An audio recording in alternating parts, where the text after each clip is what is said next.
আসসালামু আলাইকুম ওয়া রাহমাতুল্লাহি ওয়া বারাকাতুহু। সুপ্রিয় দর্শক শ্রোতা, কেমন আছেন? আশা করছি ভালো আছেন, সুস্থ আছেন, নিরাপদে আছেন। দর্শক, সকলের সুস্বাস্থ্য দীর্ঘায়ু কামনা করে শুরু করছি আজকের অনুষ্ঠান। আজ অতিথি হিসেবে আমাদের সাথে আছেন একজন বিশিষ্ট ইসলামী চিন্তাবিদ। আমাদের সাথে আজ আছেন রূপায়ণ টাউন সেন্ট্রাল জামে মসজিদের সম্মানিত খতিব, বিশিষ্ট ইসলামী চিন্তাবিদ, 24 ঘন্টার কোরআন শিক্ষার মেথোডোলজির উদ্ভাবক, বিশিষ্ট ইসলামী চিন্তাবিদ শাইখ মোহাম্মদ জামাল উদ্দিন। আসসালামু আলাইকুম ওয়া রাহমাতুল্লাহ। ওয়ালাইকুম আসসালাম ওয়া রাহমাতুল্লাহি ওয়া বারাকাতুহু। মোহতারাম, কেমন আছেন? আলহামদুলিল্লাহ আলা কুল্লি হাল। আপনি কেমন আছেন? আলহামদুলিল্লাহ ভালো আছি। দর্শক, আজ আমরা যে বিষয়টি নিয়ে কথা বলবো সেটি হচ্ছে ইসলামী ধৈর্যের শিক্ষা। চমৎকার একটি বিষয়। আল্লাহ তাআলা বলেছেন, আম হাসিবতুম আন তাদখুলুল জান্নাতা ওয়া লাম্মা ইয়াতিকুম মাসালুল লাযিনা খালাউ মিন ক্বাবলিকুম মাসাতুহুমুল বাসাউ ওয়াদ দাররাউ ওয়া যুলজিলু হাত্তা ইয়াকুলার রাসূলু ওয়াল লাযিনা আমানু মাআহু মাতা নাসরুল্লাহ আলা ইন্না নাসরাল্লাহি করিব। আল্লাহ বলছেন, ভেবেছো যে এমনিতেই জান্নাতে চলে যাবে, অথচ তোমাদের পূর্ববর্তীদের অবস্থা এখনও তোমাদের মধ্যে আসেনি। তাদেরকে আমি দুঃখ, অর্থ সংকট, কষ্ট, যন্ত্রণা দিয়ে পরীক্ষায় ফেলেছি।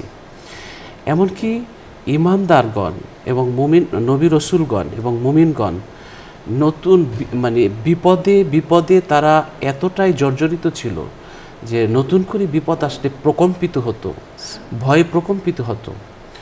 আর এই ভয়ে প্রকম্পিত হওয়ার পরও মুমিনগণ এবং নবীগণ আল্লাহর দরজা ছাড়তেন না, ধৈর্যহারা হতেন না। আল্লাহর দরজার চৌকাঠ ধরে বলতেন, আল্লাহ এখনও তোমার দরজায় আছি, তোমার সাহায্যের জন্যেই ধৈর্য ধরে অপেক্ষা করছি, তোমার সাহায্য কখন আসবে। আল্লাহ বলছেন, আমি বলতাম, আলা ইন্না নাসরাল্লাহি করিব, একটু ধৈর্য ধরো, আমার সাহায্য খুব নিকটে, আমার সাহায্য খুব নিকটে। সুবহানাল্লাহ, সুবহানাল্লাহ। রাসূল সাল্লাল্লাহু আলাইহি ওয়াসাল্লাম মসজিদে নববীতে বসে আছেন। সাহাবায়ে কেরাম এসে বললেন, নবীজি, আপনি তো হাত তুললেই আল্লাহ দোয়া কবুল করেন। আমরা আমাদের এই কষ্ট, মদিনাতে আমাদের হিজরত করার পর নানাবিধ আমাদের কষ্ট দিচ্ছে, আমরা আর সইতে পারছি না, আপনি একটু দোয়া করেন আমাদের জন্যে। নবীজি বললেন, তোমরা ধৈর্যহারা হয়ে গেছো এত সকালেই, অথচ তোমাদের পূর্ববর্তীদের মধ্যে এমন ছিল পূর্ববর্তীরা যে লোহার চিরুনি দিয়ে তাদের গোশতগুলো আলাদা করা হতো, তাদেরকে মাঝখান থেকে করাত দিয়ে 2 ভাগ করা হতো, তাদেরকে মাটির ভিতরে পুঁতে পাথর মারা হতো গলা পর্যন্ত। তবুও তারা দিন থেকে সরে যায়নি, তবুও ইসলাম থেকে তাদেরকে সরানো যায়নি। আর তোমরা এতটুকুতেই তোমরা দোয়া করতে বলছো। আসলে আমাদের জীবনে ব্যথা বেদনা, কষ্ট যন্ত্রণা, হাসি কান্না এগুলো থাকবে, এগুলো জীবনেরই অংশ, এগুলোকে কখনো বাদ দেওয়া যায় না। এগুলো নিয়েই ধৈর্য ধরে আমাদেরকে সামনে চলতে হবে। আল্লাহ তাআলা বলছেন যে, ওয়ালা নাবলুওয়ান্নাকুম বিশাইইম মিনাল খাউফি ওয়াল জুর, তোমাকে ফসলের স্বল্পতা দিয়ে, অর্থ সংকট দিয়ে, তোমাদের নানাবিধ পরীক্ষা দিয়ে, আমি নানাবিধ কষ্ট দিয়ে পরীক্ষার মধ্যে ফেলব। এই পরীক্ষার মধ্যে ফেলার পর যারা ধৈর্য ধরবে তাদের সাথে আল্লাহ তাআলা আছেন। ইন্নাল্লাহা মা'আস সাবিরিন, আল্লাহ ধৈর্যশীলদের সাথে আছেন, তিনি ধৈর্যশীলদের সাথে থাকবেন। সুতরাং ধৈর্য হলো আমাদের সবচেয়ে বড় সম্পদ, আমাদের মর্যাদার মুকুট। ইসলামী ধৈর্যের মহিমা যে এত বড়, পৃথিবীতে যত নবী রসুল এসেছিলেন সমস্ত নবী রসুলকে ধৈর্যের পরীক্ষায় উত্তীর্ণ করার জন্যে আল্লাহ তাআলা বকরি চড়িয়েছিলেন। বকরি চড়ানোটা সবার পক্ষে সম্ভব নয়। বাড়ি বাড়ি থেকে বকরি নিয়ে আসা, একাত্র করে রাখা, সেগুলোকে সারাদিন দেখভাল করা, আবার সন্ধ্যাবেলা যার যার বাড়িতে সেটা পৌঁছে দেওয়া, এত যে কষ্টের কাজ, ধৈর্যের কাজ, এটা তাদেরকে করিয়ে ধৈর্যের পরীক্ষায় উত্তীর্ণ করে আল্লাহ তাআলা তারপর তাদেরকে দিনের জন্য, ইসলামের জন্য, মানুষের দাওয়াতের জন্য তাদেরকে কাজে লাগিয়েছেন। সুতরাং ধৈর্য আমাদের জীবনের মহামূল্যবান সম্পদ। সেটা ব্যক্তি জীবনে, পারিবারিক জীবনে, সামাজিক জীবনে, রাষ্ট্রীয় জীবনে, পৃথিবীর সকল ক্ষেত্রেই ধৈর্যের কোনো বিকল্প নেই। এজন্য আমাদেরকে আমাদের জীবনে একটি শিক্ষা, কিছু নিতে হবে মানিয়ে, কিছু নিতে হবে বানিয়ে, এবং কোনো জিনিস ইমিডিয়েটলি রিয়াকশন না করা, উপলব্ধি করা, বোঝার চেষ্টা করা, ধৈর্য ধারণ করা। আল্লাহ আমাদের তৌফিক দান করুন। দর্শক, চলুন আমরা অতিথির কাছ থেকে এই বিষয়টি নিয়ে আলোচনা শুনছি। জি মোহতারাম। অনেক ধন্যবাদ আপনাকে। প্রিয় দর্শক যারা এখন দেখছেন এবং আরও দেখতে থাকবেন, সকলকে আন্তরিক মোবারকবাদ জানিয়ে সাবর, সদ বা র, তিনটা অক্ষর, কিন্তু মনে হচ্ছে গোটা পৃথিবীর শান্তির মূল ফলগুধারা এখানে। সবর শব্দের অর্থ হচ্ছে ধৈর্য। কিন্তু ধৈর্যটা কখন? মূলত তিনটা জায়গায় ধৈর্য ধারণ করতে হয়। সবরু ফিল এতাআত, আল্লাহ রব্বুল আলামিন এবং রাসূল সাল্লাল্লাহু আলাইহি ওয়াসাল্লামের আনুগত্যের ব্যাপারে ধৈর্য। আমার ভালো লাগে না, কিন্তু এরপরেও আমার ভালো লাগা না লাগার উপরে ভিত্তি না করে আল্লাহ যে হুকুম দিয়েছেন আমি ঠিক সেই হুকুমটা পালন করে যাব, এইটা হলো এক প্রকার ধৈর্য। আল্লাহ সুবহানাহু ওয়া তাআলা কোরআনের মধ্যে বলেছেন, আম হাসিবতুম আন তাদখুলুল জান্নাত ওয়ালাম্মা ইয়ালামিল্লাহিল্লাযীনা জাহাদু মিনকুম ওয়া ইয়ালামাস সাবিরিন। তোমরা কি মনে করেছো তোমরা এমনিতেই জান্নাতে প্রবেশ করবে, অথচ আমি আল্লাহ কি তোমাদেরকে পরীক্ষা করে নেব না যে কে আমার পথে আমার দ্বীনের জন্য মুজাহিদা করেছো, প্রচেষ্টা করেছো, সংগ্রাম করেছো এবং এই সংগ্রামকে অব্যাহত রাখতে গিয়ে কে ধৈর্য ধারণ করেছো। এখানে সবরের একটা জায়গা। বিশ্বের সবচেয়ে বড় ধৈর্যশীল ছিলেন আম্বিয়া আলাইহিমুসসালাম। আসাদ্দু বালা আন্নাসি আল আম্বিয়া সুম্মা সলিহুনা সুম্মাল আমসালু ফাল আমসাল। আল্লাহ রাসূল সাল্লাল্লাহু আলাইহি ওয়াসাল্লাম বলেছেন যে পৃথিবীতে সবচেয়ে ধৈর্যের সম্মুখীন এবং মুসিবত বালার সম্মুখীন হয়েছেন নবীগণ। তারপরে যারা সবচেয়ে নেককার মানুষ তারা ধৈর্যের সম্মুখীন হয়েছেন, মানে বিপদের সম্মুখীন হয়েছেন। তারপরে যার যার ঈমান যতটুকু, তো সেই জায়গাটিতে তারা যেই অস্ত্রটি দিয়ে মোকাবেলা করেছেন এত মুসিবতকে, তার নাম হচ্ছে ধৈর্য। তো আরেকটা হচ্ছে আসবরু ফিল মুসিবাহ, মুসিবতের সময় ধৈর্য ধারণ করা। এটা বড়ই কষ্ট। এটা মানবীয় দুর্বলতা থাকার কারণে আমরা অনেক সময় আল্লাহর ব্যাপারেই মন্তব্য করে বসি যে আমি নামাজ পড়ি, রোজা রাখি, এরপরে আমাকে আল্লাহ কেন এত মুসিবত দিলেন। অথচ আপনি আগে কিন্তু প্রথম ভূমিকায় যে আয়াতটি তিলাওয়াত করেছেন সূরা বাকারার, যে ওয়ালানাবলুওয়ান্নাকুম বিশাইয়্যিম মিনাল খাউফ, কিছু ভীতি, ওয়াল জু', ক্ষুধার দ্বারা, অনাকসিম মিনাল আমওয়াল, এবং ফসলাদির কমতির দ্বারা, ব্যবসা বাণিজ্য কমে যাবে, এর দ্বারাও একটা ধৈর্য হতে পারে। ওয়াল আনফুস, এবং তোমাদের লোকবল কমে যাবে। অ্যাটলিস্ট ফ্যামিলিতে লোক ছিল 6 জন, 2 জনই মরে গেছে বা 3 জনই মরে গেছে, অথবা দলে লোক ছিল এতজন, এখন কমে একেবারে কম হয়ে গেছে, আরও কমে যাচ্ছে। এই সময় অস্থির হওয়া যাবে না। অস্তামারত, এবং ফসলাদিরও কমতি হতে পারে। কিন্তু সবচেয়ে বড় হচ্ছে আল্লাহ তাআলা শেষবারে গিয়ে একটা সুসংবাদ দিচ্ছেন, অবাশশিরিস সাবিরিন, ধৈর্যশীলদের জন্য সুসংবাদ। আর এগুলো তো দুনিয়ার জীবনে আমি তোমাকে দিয়েছি, আবার আমিই নিয়েছি। তুমি কয়দিন লালন পালনকারী ছিলে মাত্র। আল্লাযীনা ইযা আসাবাতহুম মুসিবাতুন ক্বালু ইন্না লিল্লাহি ওয়া ইন্না ইলাইহি রাজিউন, যে যখন তাদের উপর কোনো বিপদ আসে, মুসিবত আসে, তখন তারা বলে আমরা তো আল্লাহর, আর আল্লাহর দিকেই আমাদের ফিরে যেতে হবে। লাভ যা করেছি দুনিয়ায়, লজ্জা হয়েছে দুনিয়ায়, পেয়েছি দুনিয়ায়, হারিয়েছি দুনিয়ায়, তাই বলে আমি কি আত্মহত্যা করব? আমি কি কাজ ছেড়ে যাব? আমি কি মন ভাঙা হয়ে যাব যে আমার আল্লাহ রব্বুল আলামিন আমার এই ছোট্ট জায়গা থেকে আমাকে এত বড় করে দিলেন, আমি কি সেই আল্লাহকে অভিযুক্ত করব এইটুকু নিয়ে যাওয়ার কারণে? আস্তাগফিরুল্লাহিল আযীম। এখন অনেকে বলেন যে হুজুর এখন ধৈর্য ধরব কেমনে, এইটা কি সম্ভব? এত বড় বিপদ না, এর চেয়েও বড় বিপদে যে পড়েছে তার দিকে একটু খেয়াল করেন। এক, দ্বিতীয় হচ্ছে যেটা, তা হচ্ছে আপনি ধৈর্য ধারণ কখন? যেমন মনে করেন এখন বাইরে প্রচণ্ড রোদ অথবা খুব বেশি বৃষ্টি হচ্ছে, তখন আমার বাইরে যাওয়াই দরকার। আমরা কি করি? ছাতাটাকে ব্যবহার করি। ছাতা তখনই লাগে যখন রোদ কিংবা বৃষ্টি হয়, রোদ বৃষ্টি ছাড়া তো আর ছাতা লাগে না। তো সবরটা হচ্ছে তখনই দরকার যখন আপনার বিপদ আসবে, যখন আপনি ফাইন্ডিং নো অল্টারনেটিভ, আর কিচ্ছু খুঁজে দেখেন, চারদিক অন্ধকার হয়ে গেছে, বিপদে আপদে আপন বন্ধু যারা ছিল তারাও চলে গেছে, মিথ্যা মামলা হয়ে গেছে, সম্পদ লুণ্ঠন করে নিচ্ছে ওরা। আপনি মোকাবেলা করবেন, কিন্তু দেখা গেল বাচ্চাটাও অসুস্থ, আমার ব্যাংকের টাকাগুলো কোথায় যে তাও মনে নেই, এখন মোবাইলটাও নিয়ে গেছে কে যেন। এইরকম অনেক বিপদ একসাথে আসে, অসুবিধা কি? এই সময় তো আপনার ধৈর্য ধারণ করেন। আল্লাহ তাআলা বলছেন ইন্নাল্লাহা মা'আস সাবিরিন, তোর অনেক কিছু হারিয়েছ কিন্তু আমি আল্লাহ তোর সাথে আছি। সুবহানাল্লাহ। যদি একটা কোয়ালিটি তুমি অর্জন করতে পারো সেটা হচ্ছে ধৈর্য, তাহলে আমি আল্লাহ তোমার সাথে আছি। তাহলে আপনি দেখেন, আপনার মোবাইলটা না হয় 1 লাখ টাকা ছিল, আপনার একটা প্লট ছিল, একটা ফ্ল্যাট ছিল, এগুলো কোনো দুষ্কৃতিকারীরা হয়তো সাময়িকভাবে নিয়ে যাওয়ার চেষ্টা করেছে, কিন্তু আল্লাহ আপনার হয়ে যাবে যদি আপনি একটা কোয়ালিটি অর্জন করতে পারেন, সেটার নাম ধৈর্য। আর ধৈর্য ব্যতীত আপনি করবেনই বা কি? বান্দার ধৈর্য ধরা ছাড়া উপায়ই বা কি আছে? আপনি কি করতে পারবেন? অতএব ধৈর্য মানে হচ্ছে এই না যে সব কাজ বাদ দিয়ে আমি বসে থাকলাম, এটা না, বরং ধৈর্য ধারণ করে মোকাবেলা করার প্রস্তুতি নেওয়া, কখনোই অস্থির হয়ে মূল কাজকে বাদ দিয়ে চলে না যাওয়া, এইটা মূলত ধৈর্য। আমরা অনেক সময় ধৈর্য বলতে বুঝি কি, যে ধৈর্য মানে হচ্ছে হ্যাঁ আমার ঘর আগুনে পুড়ে যাচ্ছে, আমি ধৈর্য ধরে ধরে বসে রয়েছি, এটা না, বরং ধৈর্যের সাথে পানি ঢালতে হবে, ধৈর্যের সাথে ম্যাটার যা পারো ছিঁড়ে নিয়ে আসো।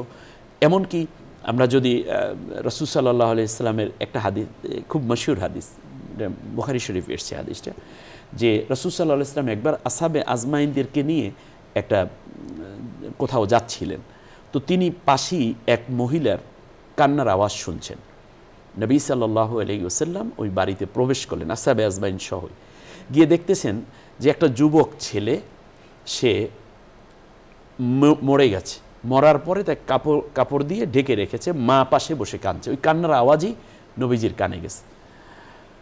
তো রাসূল সাল্লাল্লাহু আলাইহি ওয়াসাল্লাম এসে এই যুবকের মুখের কাপড়টা সরালেন, সরানোর পরে মহিলা দেখতেছে এটা নবীজি এই আমলটা করলেন, আবার মুখ ঢেকে রাখলেন, বললেন তোমার ছেলের কি হয়েছে? বললো যে সাপে কেটেছে এবং সে মারা গেছে। বলে কখন? বলে যে এই 3-4 ঘন্টা আগে মারা গেছে, এরকম একটা টাইম বলল। তারপর রাসূল সাল্লাল্লাহু আলাইহি ওয়াসাল্লাম বললেন তুমি ধৈর্য ধারণ করো। সে বলল যে কিসের ধৈর্য ধারণ করব? এই ছেলেটার বয়স যখন 3 বছর তখন তার বাবা মারা গেছে, 3 বছরের শিশুকে আমি কোলে পিঠে করে বড় করেছি, আমার ছেলেটা আগামী 2 মাস পরেই বিয়ে হওয়ার কথা, শুধুমাত্র মেয়ের বাবাও অন্য জায়গায় বাণিজ্য করতে যাওয়ার কারণে তার উপস্থিতি নাই বলে বিয়েটা করাচ্ছি না, 2 মাস পরেই তার আক্ত অনুষ্ঠান হবে, আমার ঘর আমি সুন্দর করে সাজিয়েছি, কত স্বপ্ন, আমার জীবন যৌবন সব ছাই করে দিলাম এই সন্তানকে দেখে দেখে, আজকে সেই ছেলেটা মারা গেল, আপনি আমাকে ধৈর্য ধারণের কথা বলছেন? রাসূল সাল্লাল্লাহু আলাইহি ওয়াসাল্লাম আর কিচ্ছু বলেন নাই, ওখান থেকে বের হয়ে যাচ্ছেন। কিন্তু মহিলার এই কথাগুলো নবী সাল্লাল্লাহু আলাইহি ওয়াসাল্লামের সাথে যায় না। নবী বলছেন ধৈর্য ধারণ করতে, ধৈর্যই ধারণ করা উচিত ছিল। তখন কয়েকজন সাহাবী বের হয়েছেন আর 2-4 জন রয়ে গেছে তখনও রুমের মধ্যে। তারা বলল তুমি এতক্ষণ যার সাথে এত কথা বলেছো তিনি কে জানো? বলছে না তা তো জানি না। বললো যে তিনি হচ্ছেন বিশ্বনবী মুহাম্মদ রাসূলুল্লাহ সাল্লাল্লাহু আলাইহি ওয়াসাল্লাম। তুমি তার উপর ঈমান এনেছো? বললেন হ্যাঁ ঈমান এনেছি। তো বলছে নবীর সাথে কি বার্গেনিং চলে? নবীর কথা কি মন্তব্য চলে? তুমি তো ঈমান হারা হয়ে যাচ্ছ। মহিলা এখন সন্তানের কথা বলে ঈমানের জন্য দৌড়, নবী যেন মাফ করে দেন, এই জন্য দৌড় দিকে রাসূল সাল্লাল্লাহু আলাইহি ওয়াসাল্লামের পায়ের মধ্যে হাত দিয়ে বলছি ইয়া রাসূলুল্লাহ আমাকে মাফ করে দেন, ইন্নী লা আরাফতুকা ইয়া রাসূলুল্লাহ, আমি আপনাকে চিনতে পারিনি। রাসূল সাল্লাল্লাহু আলাইহি ওয়াসাল্লাম বললেন ধৈর্য তো প্রথম ধাক্কা, ধৈর্যটা হলো প্রথম ধাক্কা, অনেক কিছু বুঝে মিলে তারপরে ধৈর্য ধারণ করবে এটা না, বরং যখনই ঈদা আসওয়াবাত, ঈদা মানে একটা প্রথম ধাক্কাটা কিন্তু খুব ক্লোজলি একটা টাইম, খুব একেবারে নিয়ারেস্ট একটা টাইম। ঈদা আসওয়াবাতহুম, মোবাইলটা খুঁজে পাওয়া যাচ্ছে না, ইন্না লিল্লাহি ওয়া ইন্না ইলাইহি রাজিউন। হঠাৎ করে কোন একটা সমস্যার কথা শুনেছেন, আপনি বলেন ইন্না লিল্লাহি ওয়া ইন্না ইলাইহি রাজিউন। ধৈর্য তো প্রথম ধাক্কা, অনেকক্ষণ কাজটাজ করে শেষকালে পায় না টায় না, এখন কি করবে ইন্না লিল্লাহি, এটা না, ধৈর্য প্রথম ধাক্কা। তো রাসূল সাল্লাল্লাহু আলাইহি ওয়াসাল্লাম পরে ফিরে আসলেন, ফিরে এসে এই ছেলেটার মৃত ব্যক্তির ডান পায়ের শাহাদা, এই যে বৃদ্ধাঙ্গুলি, এটা ধরে তিনি 3 বার নাড়া দিলেন এবং বললেন কুমলি ওয়াজহিল্লাহ কুম বিইজনিল্লাহ, তুমি দাঁড়িয়ে যাও আল্লাহর হুকুমে। তখন যুবকটা দাঁড়িয়ে গেছে, এই মৃত ব্যক্তি জীবিত হয়েছে।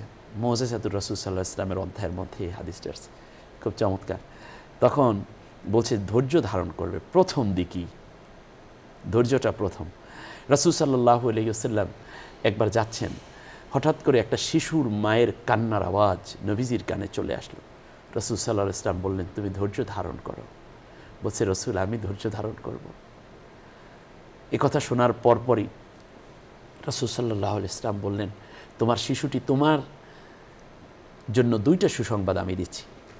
এক নম্বর হচ্ছে, তোমার এই শিশুটি কিয়ামতের দিন, যেই শিশুগুলো মোমেনদের ঘরে জন্ম নিবে, মা বাবা যখন ঈমানদার হবে, এই ধরনের শিশু যারা ইন্তেকাল করবে শিশু অবস্থায়, নিষ্পাপ অবস্থায়, ইম্যাসিউড অবস্থায়, তখন এই শিশুরা কিয়ামতের দিন সে একেবারে ভূমিষ্ঠ হওয়ার কিছুক্ষণ পর থেকে নিয়েই সে যখন ম্যাসিউড হচ্ছে না ওই বয়স পর্যন্ত, মা বাবা যদি জাহান্নামী হন যদি জাহান্নামী, তখন জাহান্নাম এবং মা বাবা এই দুইয়ের মাঝখানে এই নাবালক শিশুটা দাঁড়াবে। সে কন্যা সন্তান হোক, পুত্র সন্তান হোক, এবার দুটো হাত প্রসারিত করবে, প্রসারিত করে বলবে, রব্বুল আলামিন, আমার বাবার কত স্বপ্ন ছিল আমাকে নিয়ে, আমার মায়ের কত স্বপ্ন গাথা ছিল আমাকে নিয়ে, আমি বড় হব, আমার মা গর্ভধারণ করেছে, দুধ পান করিয়েছে, আমার বাবা আমাকে বড় করার জন্য কত কিছু করেছে, আমি তো কিছুই করতে পারিনি, তার আগে তুমি নিয়ে আসছো, আজকে আমার বাবা মাকে জাহান্নামে নিতে দেব না। জোরালো সুপারিশ। তখন আল্লাহ রব্বুল আলামিন এই শিশুর দোয়া কবুল করে এই মা বাবাকে জান্নাতি বানিয়ে দেবেন। এ হলো একটা সুসংবাদ। আজকে সম্মানিত দর্শক শ্রোতা যারা আছেন, এই রকম ব্যথায় ব্যথিত শিশুর স্মৃতি ঘর জুড়ে, পড়ার টেবিল, কাঁধের ব্যাগ, জামা প্যান্ট, মোজা, কেটস সব পড়ে আছে, কিন্তু আপনার কলিজার টুকরা শিশুটি নেই। ব্যথাতুর মা বাবার জন্য এই হাদিসটি নিঃসন্দেহে একটি আশার আলো জাগায়, আপনি যদি ধৈর্য ধারণ করতে পারেন। দ্বিতীয় হচ্ছে, রাসূল সাল্লাল্লাহু আলাইহি ওয়াসাল্লাম বলেন যে নাবালক অবস্থায় যেই শিশুগুলো মারা যায়, এটা আল্লাহর হুকুম, মারা গেছে, কিছু করার নাই। তো আমার নুআম্মিরহু নুনাক্কিসুহু ফিল খলকি আফালা ইয়াকিলুন। আল্লাহ তাআলা বলছেন যে আমি যাকে হায়াত দেই দীর্ঘ আর যাকে হায়াত দেই কম, এটা আমার ইচ্ছে, তোমাদের কোনো বলার কিছু নাই এখানে। আমরা যেহেতু মুমিন, আমরা যেহেতু মুসলিম, আমার আল্লাহর কথা এটা, সুতরাং আমরা এটার উপরে ধৈর্য ধারণ করব এবং আল্লাহর কথাটা মেনে নেব। রাসূল সাল্লাল্লাহু আলাইহি ওয়াসাল্লাম বলেন যে আমি যখন মেরাজের রাত্রে গেলাম, সেখানে ষষ্ঠ আসমানে গিয়ে আমি ইব্রাহিম আলাইহিস সালামের দেখা পেলাম। তো ইব্রাহিম আলাইহিস সালামের সাথে জিবরিল আলাইহিস সালাম আমাকে যখন ইন্ট্রোডিউস করিয়ে দিলেন, পরিচয় করিয়ে দিলেন, তখন আমি দেখলাম যে অগণিত শিশু ইব্রাহিম আলাইহিস সালামের কাছে আসতেছে। ইব্রাহিম আলাইহিস সালাম স্বর্ণের একটা চেয়ারের মধ্যে বসা এবং জান্নাতের ছোট ছোট খাবার তার হাতের মধ্যে আসতেছে, এগুলো তিনি ভাগ করে দিচ্ছেন। ওরা এসে ইব্রাহিম আলাইহিস সালামকে কখনো বুকের সাথে মাথা লাগায়, ইব্রাহিম আলাইহিস সালামের আদর নিচ্ছে, ইব্রাহিম আলাইহিস সালাম চুমু খাচ্ছেন তাদেরকে, আবার ওরাও আদর করছে। এক পর্যায়ে ইব্রাহিম আলাইহিস সালাম জিজ্ঞেস করলেন জিবরিল আলাইহিস সালামকে, রাসূল সাল্লাল্লাহু আলাইহি ওয়াসাল্লাম জিজ্ঞেস করলেন, জিবরাইল এগুলো করছে কেন? বলল যে যারা ইয়াতিম অবস্থায়, ওই ইম্যাসিউড অবস্থায়, নাবালক অবস্থায় যে শিশুরা মারা যায়, সেই শিশুগুলো ইব্রাহিম আলাইহিস সালামের কাছে থাকবে কিয়ামত পর্যন্ত, তারা এই আনন্দের মধ্যে থাকবে। এ কথা শোনার সাথে সাথে রাসূল সাল্লাল্লাহু আলাইহি ওয়াসাল্লাম দুনিয়ায় এসেও এই কথা বললেন এবং শুনিয়ে দিলেন জাতির লোককে যে শোনো, এই অবস্থায় আজকে খুব ভারাক্রান্ত হৃদয় এই হাদিস যখন আমরা বলছি সবরের কথা, তখন হাজারো মায়ের বুক ফাটা কান্না। মাইলস্টোন স্কুলে গত 21 তারিখে যে একটি প্রশিক্ষণ বিমান যখন ক্রাস্ট হলো এবং তাতে করে বেশ কিছু শিশু ইন্তেকাল করেছে। আর রাসূল সাল্লাল্লাহু আলাইহি ওয়াসাল্লাম বলেছেন, যারা আগুনে পুড়ে মারা যায়, যারা এভাবে বিভিন্ন মহামারীতে মারা যায়, পানিতে ডুবে মারা যায় এবং যুদ্ধের ময়দানে যারা মারা যায়, কোনো মা সন্তান প্রসব করতে যদি ইন্তেকাল করেন কিংবা মহামারীতে যদি মারা যায়, তাহলে তারা শহীদ হিসেবে আল্লাহ তাআলার কাছে মর্যাদা পাবেন। ওই মায়ের বুক ফাটা কান্নার সান্ত্বনা দেওয়ার ভাষা আমাদের নেই, কিন্তু কোরআন অনুযায়ী তাদের সুসংবাদ দেওয়ার অধিকার আমাদের আছে। যেহেতু অনেক মায়েরাই এখানে মুমিনা, অনেক বাবারাই মুমেন, ওই মাকে তো আমি সান্ত্বনা দিতে পারবো না, তবে আল্লাহর কথা বুঝিয়ে দেই যে এই সন্তান আপনাকে কিয়ামতের দিন সুপারিশ করে জান্নাতে নিয়ে যাবে। আপনাকে আল্লাহ তাআলা জান্নাত দিতে চান, হয়তোবা এজন্যই আপনার এই সন্তানটাকে আল্লাহ কবুল করেছেন, কারণ হাজার কান্নাকাটা করে তো সন্তান আমরা ফিরে পাবো না। আমরাও যদি কান্নার দ্বারা সন্তান পাওয়া যায়, আমরাও আপনার জন্য আসুন একত্রে কান্না করি, কিন্তু ওই সন্তানে যদি আমার হতো তাহলেও আমি হয়তোবা ধৈর্যের ওই জায়গাটায় পারতাম কিনা জানি না, কিন্তু আল্লাহর কাছে আজকের এই মহান অনুষ্ঠান থেকে দোয়া করছি যে সন্তানগুলো চলে গেল একেবারে অনাকাঙ্ক্ষিত ভাবি, এবং অ্যাক্সিডেন্ট তো অ্যাক্সিডেন্ট, এটাকে তো আমরা অন্য কোনোভাবেই মূল্যায়ন করতে পারবো না। একদিকে সে শহীদ হয়েছে, দ্বিতীয় হচ্ছে তিনি ইব্রাহিম আলাইহিস সালামের কাছে আমাদের এই কলিজার টুকরো নাবালক শিশুগুলো আছে, তৃতীয় হচ্ছে মা বাবার জন্য সুপারিশকারী হিসাবে কিয়ামতের দিন আল্লাহ রাব্বুল আলামিন এই মা বাবার সুপারিশকারী হিসাবে কিয়ামতের এই শিশুগুলো দাঁড়িয়ে যাবে। এখন যদি আমরা ধৈর্য ধারণ করতে পারি, সেজন্য আজকের অনুষ্ঠান থেকে আমি আমার ওই মা এবং বাবাদের কাছে বিনয়ের সাথে আরজ করব, আপনি ধৈর্য ধারণ করুন, আল্লাহ আপনার সাথে থাকবেন। যে সন্তান নিয়েছেন আল্লাহ যেন তার চেয়ে দামি সন্তান, বেশি নেককার সন্তান দিয়ে মায়ের কোলটা যেন ভরে দেন, বাবার কলিজা যেন শীতল করে দেন। এছাড়া আপাতত আমাদের কাছে আর কী বা বলার আছে। আমরা দোয়া করছি প্রাণন্তর আজকের আমাদের আলোকিত প্রতিদিন অনুষ্ঠান, আপনাদের এই অনুষ্ঠান এবং এই চ্যানেল আপনাদের মানবতার কল্যাণে মূলত এই চ্যানেল কাজ করছে। আমি আমার ওই ক্ষত বিক্ষত হৃদয়ে শোকাহত মা, বোন, ভাই কিংবা আমার আপাকে দুটো হাত জোর করে বলবো, আপনি যত বেশি কাঁদবেন, যত বেশি আপনি যদি প্রলাপ করেন বা আপনি যদি বেশি ধৈর্যহীন হয়ে যান, তাহলে আপনার সন্তান এবং আপনার এই দুইটা জায়গায় কিন্তু অনেক ক্ষেত্রে বাধা হয়ে দাঁড়ায়। সেই ক্ষেত্রে ধৈর্য ধরবেন, কিন্তু কান্না তো অবশ্যই আসবে। আমিও কাঁদতাম আমার সন্তান এরকম হলে, কিন্তু ওই ধৈর্যটা নিয়ে কাঁদতে হবে যে আল্লাহ তুমি যা করেছো আমি তাতে রাজি আছি, কিন্তু আমার সন্তানকে আল্লাহ তুমি ভালো রেখো পরকালে, আমার সন্তান যেন পরকালে আমার সুপারিশকারী হয়, আমার সন্তানকে তুমি নূরের পোশাক পরিয়ে, নূরের চামড়া দিয়ে, নূরের চক্ষু দিয়ে ইব্রাহিম আলাইহিস সালামের কাছে পৌঁছে দিও। এই কথাগুলো যখন বলতে থাকবে তখন আল্লাহর দিকে বান্দা রুজু হয়ে যাবে, আর আল্লাহ রব্বুল আলামিন বলবেন তুই এখন থেকে আমার হয়ে গেলি। এখানে দেখেন ইন্নাল্লাহা মা'আস সাবিরিন, আস-সাবিরুনা মা আল্লাহ বলা হয় নাই। যারা ধৈর্য ধারণ করে আল্লাহ তাদের সাথে আছেন, এটা না, বরং আল্লাহ বলছেন ধৈর্য ধারণ যারা করে আমি আল্লাহ তাদের সাথে আছি। সুবহানাল্লাহ। আমরা জানি যে আইয়ুব আলাইহিস সালামের যখন সন্তান, সম্পদ সবকিছু স্ত্রী নিয়ে যাওয়া হয়েছিল, নিয়ে যাওয়ার পরে শয়তান কিন্তু তাকে জিজ্ঞেস করেছিল যে ইবলিস, যে তোমার তো আল্লাহ অসন্তুষ্ট হয়ে তোমার কাছ থেকে সবকিছু কেড়ে নিয়ে গেছে, তোমার সন্তান, তোমার সম্পদ, তোমার স্ত্রী, এখন তোমার বলো তোমার অভিমত কি? তখন কিন্তু আইয়ুব আলাইহিস সালাম বলেছিলেন যে দেখো এগুলো কিছুই আমার ছিল না, আল্লাহ তাআলা আমার কাছে জমা রেখেছিল। তো যখন আমার কাছে জমা রেখেছিল তখন আমি খুব বেশি আনন্দিত হইনি, আর এখন যে সবকিছু তিনি তার জিনিস তিনি নিয়ে গেছে এখনো আমি কষ্ট পাইনি। যখন জমা রেখেছিল আমার কাছে তখনও আমি খুব বেশি আনন্দিত হইনি, যখন নিয়ে গেছে এখনো আমি কষ্ট পাইনি। এবার দেখুন এতটা 18 বছর পর্যন্ত অসুস্থ, তিনি কিন্তু একবারও অভিযোগের আঙ্গুল তুলেননি না। 18 বছর পরে মোনাজাত করে বললেন শুকরিয়ার কথা, আইয়ুবা ইজনাদা রাব্বাহু আন্নী মাসানিয়াদ দুররু ওয়া আনতা আরহামুর রাহিমিন।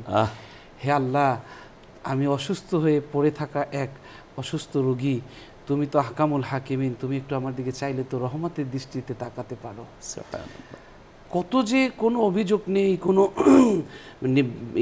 মানে কোনো মিনতি নেই, কোনো কিছু নেই, মানে কোনো অভিযোগের আঙ্গুল নেই, আল্লাহর দয়ার ভিখারি হয়েছে। সাথে সাথে আল্লাহ বললেন ফাস্তাজাবানা লাহু ফাকাশাফনা মা বিহি মিন দুররি ওয়া আতাইনা। অতঃপর আমি আইয়ুবের দোয়া কবুল করলাম এবং তাকে আমি সুস্থ। হযরত ইয়াকুব আলাইহিস সালাম যখন হযরতে ইউসুফ আলাইহিস সালামকে হারিয়ে ফেললেন, তখন তিনি তো সবরই করেছেন, ফাসবরুন জামিল আল্লাহু মুস্তাআনু আলা মা তাসিফুন। সবরে জামিল করব আমি, আমার তো আর কিছুই বলার নাই। আমার ইউসুফকে আল্লাহ দিয়েছেন, ওয়াইন তাসবিরু ওয়া তাত্তাকু লা ইয়াদুররুকুম কাইদুহুম শাইয়া। তোমরা যদি ধৈর্য ধারণ করো, এই ইসলামী আন্দোলন বলেন বা ইকামতে দ্বীনের কাজের কর্মী যারা, কত অত্যাচার, কত পীড়ন, আল্লাহ তাআলা বলছেন ওয়াইন তাসবিরু, যদি ধৈর্য ধারণ করতে পারো, ওয়া তাত্তাকু, আল্লাহকে ভীতির নীতি অবলম্বন করতে হবে, লা ইয়াদুররুকুম কাইদুহুম শাইয়া, ওই বাতিলের হাজার রকমের ষড়যন্ত্র তোমাদের বিন্দু পরিমাণ ক্ষতি করতে পারবে না। অন্য আয়াতে আল্লাহ বলছেন লা ইয়াদুররুকুম ইল্লা আদা, কিছু কষ্ট দিতে পারবে মাত্র, কিন্তু তোমাদের বেসিক ক্ষতি করতে পারবে না, কিছু কষ্ট দিবে। তো সেটাই তো বিশ্বে আজ আমরা দেখতে পাচ্ছি যে মুসলিম জাতিসত্তার উপরে মুসলিমদের উপরে যে অত্যাচার পীড়নগুলো তারা করছে, এটা তো শুধু ক্ষতি করছে, কিন্তু সমূলে ইসলামকে কি ধ্বংস করা সম্ভব হয়েছে? বিশ্বের আজকে যে কোনো রাষ্ট্রে ইসলাম যে কোনো সময়ের চেয়ে দিন দিন আরও বেশি শক্তিশালী করে দিচ্ছেন আল্লাহ রাব্বুল আলামিন। কিন্তু আল্লাহ সুবহানাহু ওয়া তাআলার ডিমান্ড হচ্ছে তোমরা ধৈর্য ধারণ করবে এবং আমি আল্লাহর উপরে তাওয়াক্কুল করবে, তাহলে মনে রাখবে আমি তোমাদের বিজয় দান করব। ওই যে আপনি বললেন মাতা নাসরুল্লাহ, আলা ইন্না নাসরুল্লাহি করিব, যে তারা বলতো যে আল্লাহ সাহায্য কখন আসবে, আর আল্লাহ বলছেন আমার সাহায্য তো খুব কাছেই। এর আগে বহু নবীদেরকেও কষ্ট দেওয়া হয়েছে, নবী আলাইহিমুসসালাম এগুলো মোকাবেলা করেছেন কি দিয়ে? ধৈর্য দিয়ে। ধৈর্যের বিকল্প কিছুই নেই। একজন মোমেনের জন্য ধৈর্য এমন এক ঔষধ যে যদি একবার ধৈর্যের ভ্যাকসিনটা তার দেহের ভিতরে, তার অন্তরের ভিতরে পুশ করতে পারে, she is successful, he is gainer. এই যেই ধৈর্য, আমার হাতে অনেকগুলো কাজ, অধৈর্য হয়ে চাকরিটা ছেড়ে দেই না কিন্তু অনেক ক্ষেত্রে। আর ধৈর্যটা কখন জানেন? আপনি দেখেন 1600 কিলোমিটার দৌড়, 1500 কিলোমিটার দৌড় হয়ে গেছে শক্তি দিয়ে, ওই 100 কিলোমিটারের মধ্যেই কিন্তু ধৈর্য। আমি কি দৌড়াবো না, নাকি এখনই দাঁড়িয়ে যাব, আর পারি না, আর পারি না, আর পারি না, পারি না, পারি না, পারি না, শেষবারে যখন শেষ ধাক্কাটা দেয়, দৌড়ের শেষ কদমটির মধ্যেই কিন্তু বিজয়। জি, তো মুহতারাম, আল্লাহ তাআলা বলেছেন যে ওয়ালাকাদ আরসালনা ইলা উমামিন মিন ক্বাবলিকা ফাআখাযনাহু ফিল বাররাই, ওয়ালাকাদ আরসালনা ইলা উমামিন মিন ক্বাবলিকা ফাআখাযনাহুম ফিল বাসাই ওয়াদ দাররাই লাআল্লাহুম ইয়াতাদাররাউন। আমি অনেক নবী রাসূলকে পাঠিয়েছি এবং তাদেরকে দুঃখ, তারপর হলো অর্থ সংকট দিয়ে পরীক্ষায় ফেলেছি, এ কারণে যেন তারা আমার কাছে অনুনয় বিনয় করে। সুবহানাল্লাহ। তো এই যে আসলে আমরা যখন কষ্টে পড়ি, ব্যথা বেদনা যন্ত্রণায় পড়ি, তখন আমাদের কাজ হলো আল্লাহর কাছে অনুনয় বিনয় করা এবং ধৈর্য ধারণ করা। আর আমাদের আসলে সমস্ত কিছুই যেখানেই দেখা যায় যে একটা সংকট তৈরি হয়, সেই সংকটের পিছনে অধৈর্যতা থাকে। যেখানে আমাদের সংকট তৈরি হবে সেখানে আমাদের ধৈর্য। আল্লাহ কোরআনে বলছেন ওয়া ইন্না সাইয়াকুম লাশাত্তা আজুলা, মানুষ খুব তাড়াতাড়ি রেজাল্ট পেতে চায়, আর আল্লাহ রাব্বুল আলামিন বলছে রেজাল্ট তো ধৈর্যশীলদের জন্য, রেজাল্টটা ধৈর্যশীলদের জন্য। তো অধৈর্য হওয়া, যেমন পরীক্ষা হলে ঢুকি 2-3টা কোশ্চেন দেখে প্রশ্নপত্র কমন পড়ে নেই, কিন্তু আরও তো আছে। অধৈর্য হয়ে যদি তুমি পরীক্ষাই না দাও, আর পরীক্ষার দ্বারা তো মানুষের মান উন্নয়ন হয়। আল্লাহ বলছেন এটা আমি পরীক্ষা করব, কে কোন পর্যায়ের বান্দা, এটা তো আল্লাহ পরীক্ষা। আসলে দুনিয়ার জীবনটাই হলো পরীক্ষাগার। এই পরীক্ষা কেউ দিচ্ছেন হয়তো এসি রুমের মধ্যে বসে, কেউ দিচ্ছেন রিক্সা চালিয়ে, কেউ দিচ্ছেন দামি গাড়ির মধ্যে বসে। তো পরীক্ষার উপকরণ এবং পরীক্ষাটা কোন জায়গায় বসে হলো, এটা কিন্তু বেসিক বিষয় না, পরীক্ষাটা কেমন হলো এটা হচ্ছে মূল বিষয়। আমাদেরকে আসলে আল্লাহ তাআলা বলেছেন যে আমি অনেক সময় কাউকে সংকুচিত করে দেই, দেখি সে আমার পথে আসে কিনা। যখন দেখি যে সংকুচিত করে দেওয়ার পরেও, অভাব দেওয়ার পরেও আসে না, তখন শান্তির সব দরজা খুলে দেই। যখন সব উপভোগ করার সুযোগ করে দেই, আবার দেখা যায় যে তখন সব কিছু পাওয়ার পরেও আমার কাছে আর ফিরে আসে না। অর্থাৎ পরীক্ষাটা দুই ধরনের, একটা সংকীর্ণতা আর একটা হলো বিশালতা। সবকিছু দিয়ে আল্লাহ তাআলা পরীক্ষা, এটা পরীক্ষাই। অনেক অনেক ধন্যবাদ মোহতারাম। আমরা আলোচনার একবারে অনুষ্ঠানে অনেক ধন্যবাদ এসেছি। দর্শক, আমরা অনুষ্ঠানের এই পর্যায়ে একটি মোনাজাত করব, আপনারাও চাইলে আমাদের সাথে মোনাজাতে শরীক হতে পারবেন। আল্লাহুম্মা সাল্লি আলা সাইয়্যিদিনা ওয়া নাবিয়িনা ওয়া শাফিয়িনা ওয়া হাবিবিনা ওয়া মাওলানা মুহাম্মদ সাল্লাল্লাহু আলাইহি ওয়া আলা আলিহি ওয়া আসহাবিহি ওয়া বারাকা ওয়া সাল্লাম। আল্লাহুম্মা আমিন। আল্লাহুম্মা আমিন। ربنا ظلمنا أنفسنا وإن لم تغفر لنا وترحمنا لنكونن من الخاسرين آمين آمين رب العالمين, আপনার কাছে হাত তুলেছি, আমরা অনেক গুনাহ করেছি, গুনার বোঝা নিয়ে। রব্বুল আলামিন, আপনি আমাদের দিকে একটু রহমতের দৃষ্টি ফেরান। আমিন। আপনি ক্ষমার কলম দিয়ে আমাদের গুনাহগুলোর উপরে একটু দাগ বসিয়ে দিন। আপনি আমাদের জিন্দেগীর সমস্ত গুনাহগুলো রহমতের পানি দিয়ে ধুয়ে পরিষ্কার করে দিন। আমিন। রব্বুল আলামিন, আপনি ছাড়া কার কাছে যাব, কে আছে আল্লাহ? এত অপরাধ করি, তারপরও আপনি অনুগ্রহ আমাদের জন্য দরজা অনুগ্রহের খুলে রেখেছেন। অনুগ্রহের দরজা বন্ধ করে দিলে কোথা থেকে অনুগ্রহ পাবো আল্লাহ? আমরা বেপরোয়া হয়ে গেছি, তাই আপনার রিজিক দিয়ে চলা মানুষের কাছে আমাদের হাত পাতার অবস্থা আপনি করিয়েন না। রব্বুল আলামিন আপনি আমাদের সকল প্রয়োজন নিজে পূরণ করুন, আমাদের প্রয়োজন পূরণ করে দিন। আল্লাহ তাআলা সকল প্রয়োজনের ক্ষেত্রে সীমা লঙ্ঘন না করে ধৈর্যশীল হওয়ার তৌফিক দান করুন। রব্বুল আলামিন মাইলস্টোন স্কুল অ্যান্ড কলেজে দুর্ঘটনায় যে শিশুরা নিহত হয়েছে, শিক্ষকরা নিহত হয়েছে, শিক্ষিকা, অভিভাবক যারা নিহত হয়েছে, আল্লাহ তাদেরকে আপনি জান্নাতে মেহমান হিসেবে কবুল করে নিন। রব্বুল আলামিন ছোট্ট ছোট্ট নিষ্পাপ শিশুদের কথা কোনোভাবেই ভোলা যায় না।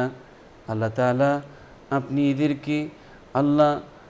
এদেরকে উত্তম বিনিময় দিয়ে জান্নাতে স্থায়ীভাবে থাকার বন্দোবস্ত করে দিন। শহীদি মর্যাদা দান রব্বুল আলামিন শহীদের মর্যাদা দান করুন। আল্লাহ তাআলা আহত যারা হয়েছে আল্লাহ তাদেরকে আপনি খুব দ্রুত সুস্থ করে দিন, সুস্থতা দান করুন। অভিভাবকদেরকে ধৈর্য, আল্লাহ পরিবারকে ধৈর্য ধারণ করার শক্তি দান করুন। আল্লাহ তাআলা সংকটময় সময় আমাদেরকে জাতীয় ঐক্য ধরে রাখার তৌফিক দান করুন। আমিন আমিন আমিন। পুরো জাতিকে ঐক্যবদ্ধভাবে ধৈর্যের সাথে মোকাবেলা করার তৌফিক আপনি দান করুন। আমিন। সুবহান রাব্বিকা রাব্বিল ইজ্জাতি আম্মা ইয়াসিফুন ওয়া সালামুন আলাল মুরসালিন ওয়ালহামদুলিল্লাহি রাব্বিল আলামিন। আমিন আমিন। আল্লাহ তুমি রহম করো। দর্শক, আমরা আজ এখানেই শেষ করছি। দেখা হবে আগামীকাল ঠিক এই সময়ে। আল্লাহ সকলকে ভালো রাখুন, সুস্থ রাখুন, নিরাপদে রাখুন, সেই প্রত্যাশা এখানেই বিদায় নিচ্ছি। আল্লাহ হাফিজ। আসসালামু আলাইকুম ওয়া রাহমাতুল্লাহি ওয়া বারাকাতুহু।